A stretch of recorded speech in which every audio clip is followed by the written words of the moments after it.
Story that we'll be following today. The group Reopen Meck is planning a protest in uptown Charlotte, similar to this one in Raleigh. The group will start their protest at Trade and Tryon streets at noon today. And that's where we find reporter Anthony Castora this morning. Yeah, now, Anthony, the organizers want to get their point across, but they also want to be safe. That's right, John. And of course, those protesters will be out here at Trade and Tryon in just a matter of hours. They will be demanding that everything reopen. But again, they want to make sure that they're doing this as safely as possible. And so they're asking all of their participants to wear masks as well as gloves. And they're asking people to stay inside of their cars when that protest happens. Now, Reopen Meck started on Facebook as this group here. It is intended to be an offshoot of the Reopen NC movement we've been seeing at the state capitol. They're demanding the governor lift the stay-at-home order all at once so people can get back to work. One organizer of the event here locally says they want their freedom and liberties restored.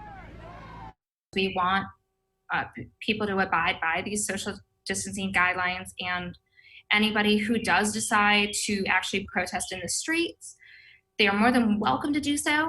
However, we do ask that people maintain 6 feet apart and wear masks and gloves as well. At least 100 individuals. Meantime, Governor Cooper is warning that we really need to be patient here, and we could start phase 1 of reopening the state as early as next week. But he says that there's a few things we need to improve on before that happens, and that includes reducing the number of people in hospitals right now with COVID-like symptoms and also reducing the number of confirmed cases here in North Carolina.